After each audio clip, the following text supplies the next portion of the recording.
What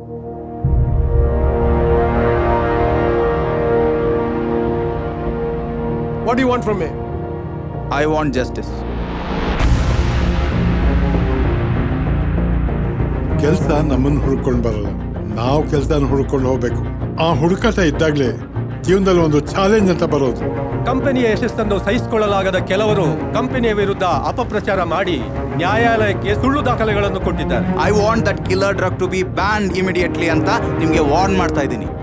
ಈ ತರ life style lead ಮಾಡಬೇಕು ಅಂದ್ರೆ we both have to earn. ದುಡ್ಡಿದ್ರೇನೆ ಲೈಫ್ನ ಎಂಜಾಯ್ ಮಾಡೋಕ್ಕಾಗೋದು ಅನ್ನೋದ್ರಲ್ಲಿ ನನಗೆ. ರೈತ ತಾನ್ ಬೆಳೆದ ಬೆಳೆಗಳಿಗೆ, ದವಸ ಧಾನ್ಯಗಳಿಗೆ ತಾನೇ ಬೆಲೆನ ನಿಗದಿಪಡಿಸಬೇಕು. ಅಲ್ಲಿವರೆಗೂ ರೈತರಂತೂ ಉದ್ಧಾರ ಆಗಲ್ಲ. ಎಷ್ಟು ಹೇಳಿದ್ರು ಕೇಳಲ್ಲ ಅಲ್ಲ.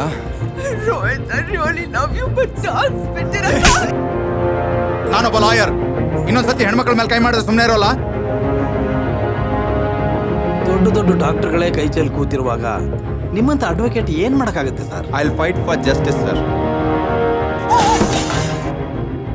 ನಾನು, ನನ್ನ ಮಗ, ನನ್ನ ಮನೆ, ನೆಮ್ಮದಿ ಜೀವನ ಬೇಕು ಸರ್ ನನಗೆ. ಕೇಸಸ್ ಡಿಲೇ ಆಗುತ್ತೆ. It's natural process. Justice magic ಅಲ್ಲ, ಅದು ನ್ಯಾಚುರಲ್ ಆಗಿ ಬರಬೇಕು. Justice delayed is justice denied, your honour. ಈ ಜುಡಿಷಿಯಲ್ ಸಿಸ್ಟಮ್ನೇ ಬೇಕಾದ್ರೆ ಕೊಂಡ್ಕೊಳ್ಳೋ ತಾಕತ್ತು ಇದೆ ಅಂತ ಅವನು ಅನ್ಕೊಂಡಿದ್ದಾನೆ. ಹಾಗೇನಾದರೂ ಆದ್ರೆ ನಾ CEO ಒಂದು ಸುಮ್ಮನೆ ಬಿಡೋಲ್ಲ ಸರ್. ಥರೋ ಆಗಿ ಇನ್ವೆಸ್ಟಿಗೇಟ್ ಮಾಡ್ತೀನಿ. ನಮ್ಮ ಜುಡಿಷಿಯಲ್ ಸಿಸ್ಟಮಲ್ಲಿ ಅಂಥದ್ದೇನಾದರೂ ಲೂಪ್ ಹೋಲ್ಸ್ ಇದ್ರೆ ಪಬ್ಲಿಕ್ ಮಾಡ್ತೀನಿ. ನ್ಯಾಯ ದೇವತೆ ಕಣ್ಮುಚ್ಚಿರುತ್ತೆ, ಆದ್ರೆ ಕಿವಿ ಕೇಳಿಸುತ್ತೆ ತಾನೆ. ಸತ್ಯ ತಿಳಿಬೇಕು, ನ್ಯಾಯ ಕಾಣಬೇಕು. ನಮಗ್ ಕಾಣೋ ನ್ಯಾಯ ಎಲ್ರಿಗೂ ಕಾಣಬೇಕು.